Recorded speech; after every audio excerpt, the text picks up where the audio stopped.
Hello and welcome back to the Unconditional Joy Podcast. Today we're exploring a major roadblock to joy, perfectionism.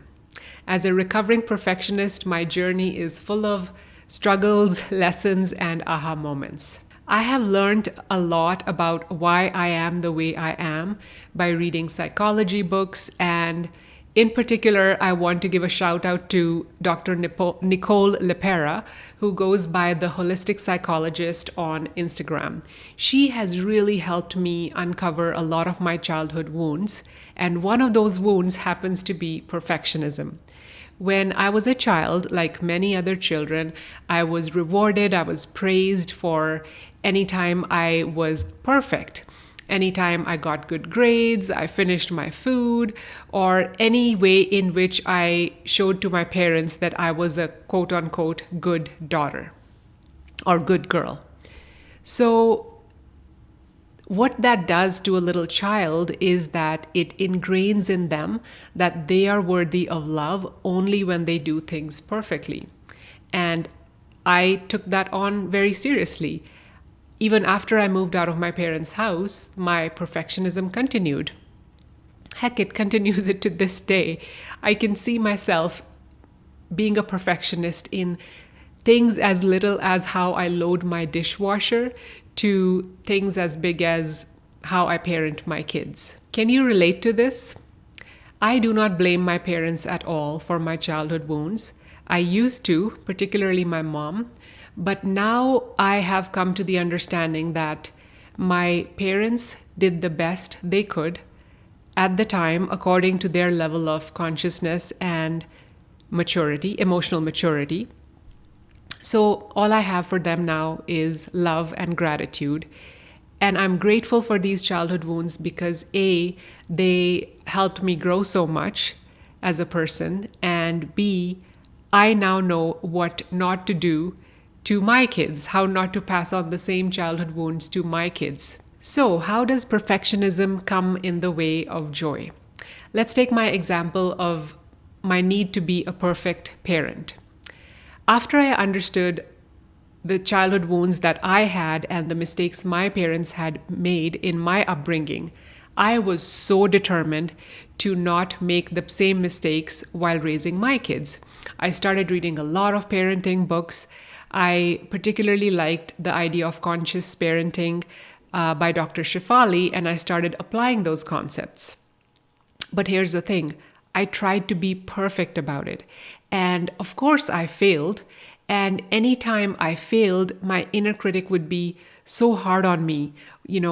Why did you do this? For example, why did you yell at your kids? Or why did you bribe them? Why did you threaten them with a consequence?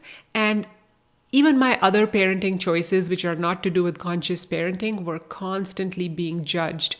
For example, did I let my kids do too much screen time? Did they eat too much sugar? Why did I give them frozen food instead of making a meal from scratch? Was I pushing my kids too much? Too little? Was I being a good role model? Was I doing enough for them? The self-criticism was non-stop. I was stuck in a loop of shoulds and should nots.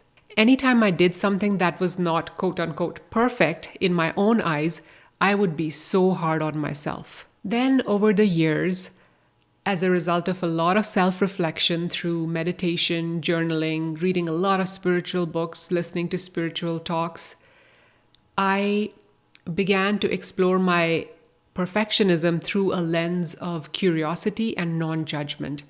I asked myself, why are you trying so hard to be a perfect parent? Why do you take your role as a mother so seriously?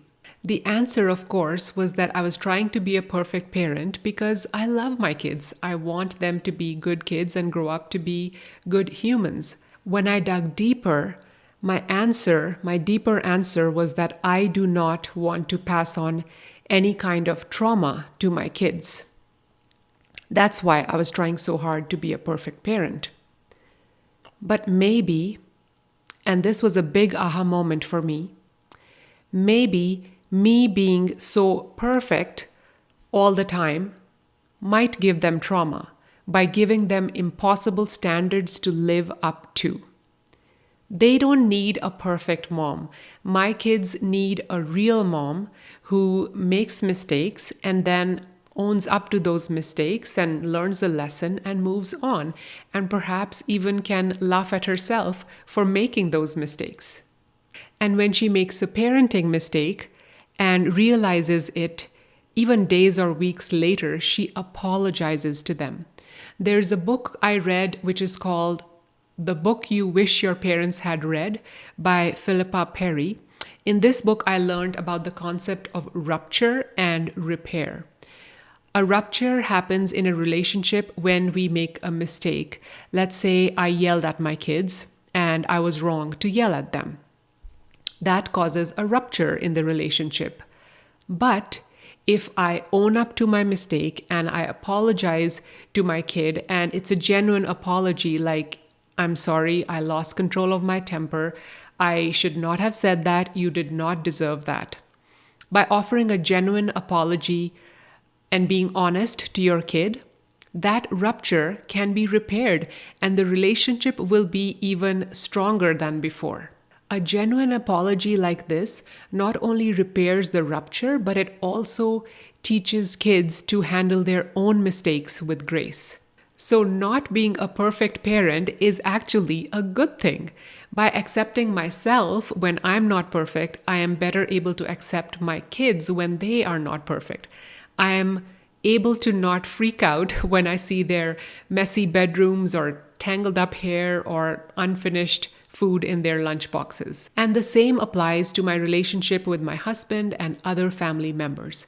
If I can truly accept that I am not perfect and be at peace with it, I can accept that my family members are not perfect. I can learn to love myself just the way I am today, my imperfect, my messy self, instead of loving a fantasy version of myself. And same thing with my family members.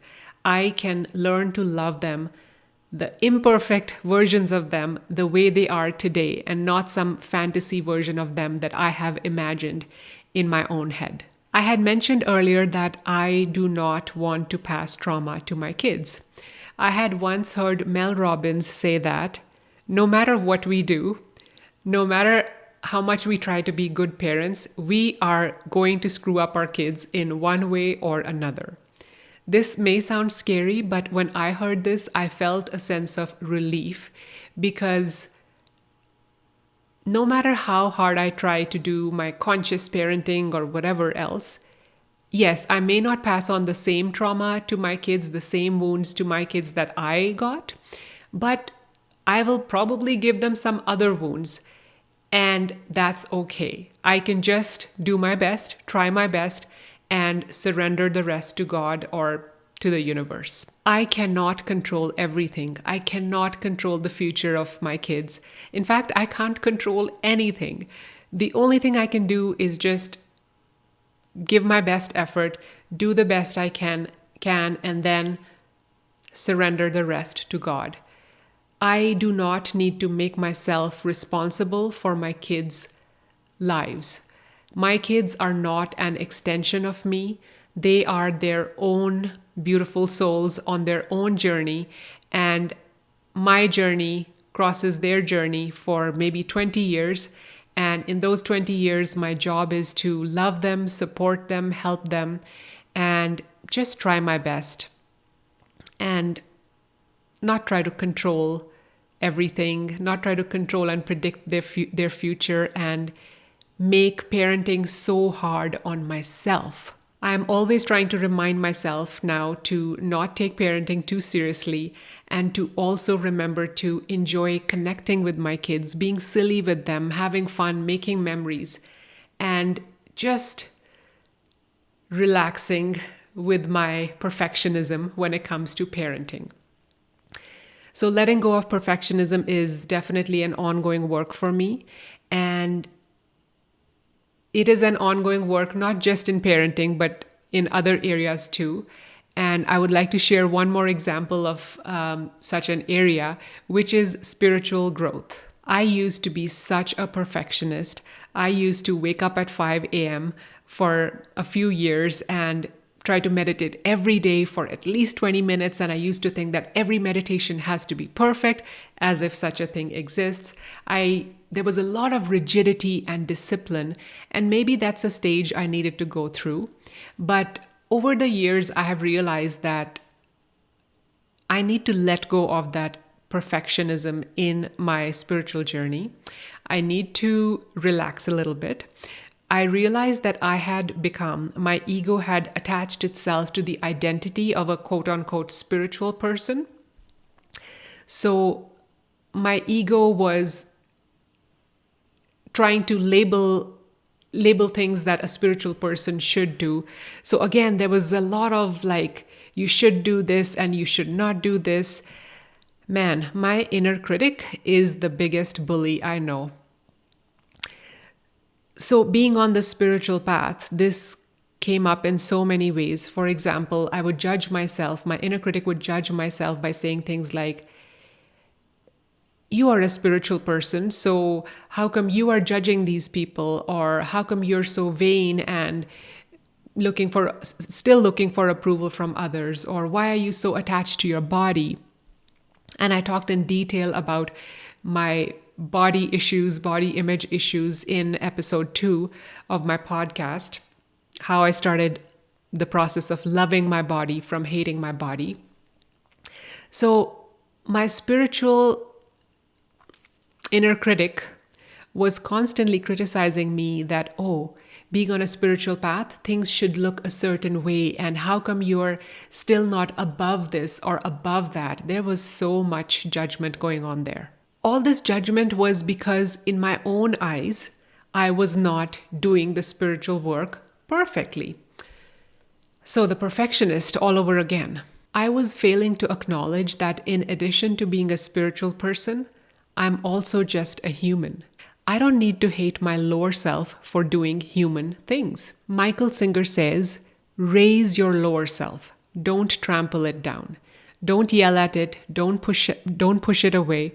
Don't hate it. What he means is that let your higher self raise your lower self with love.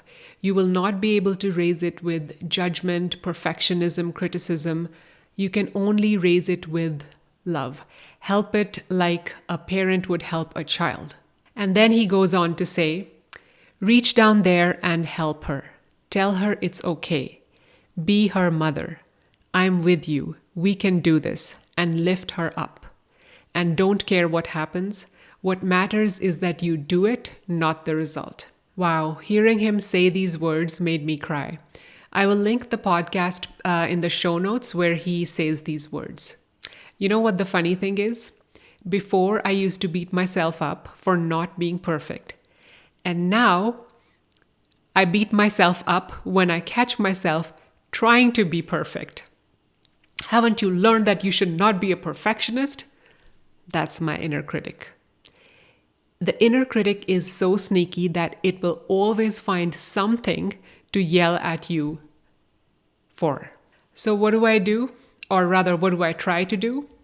I accept all parts of myself.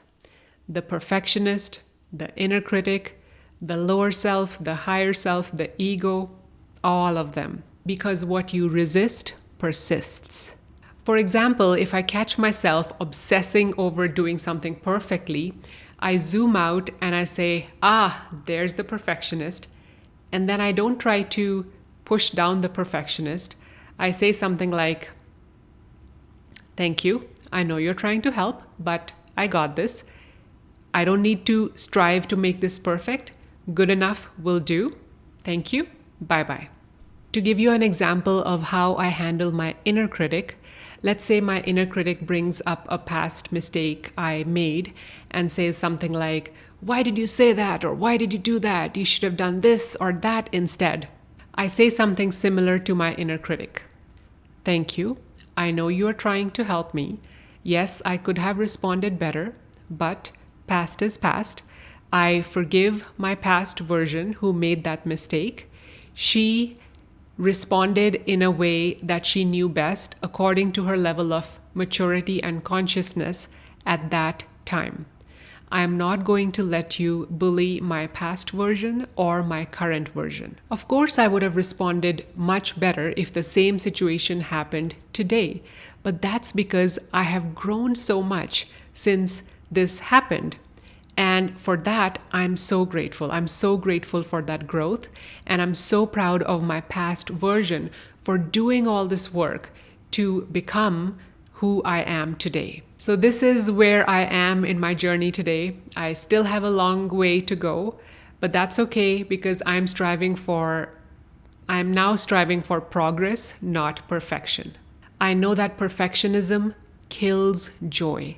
And I know that accepting myself, flaws and all, brings me closer to unconditional joy. So, what about you? What is one small step that you can take to let go of perfectionism? Drop me a comment or DM me on Instagram at Unconditional Joy Podcast.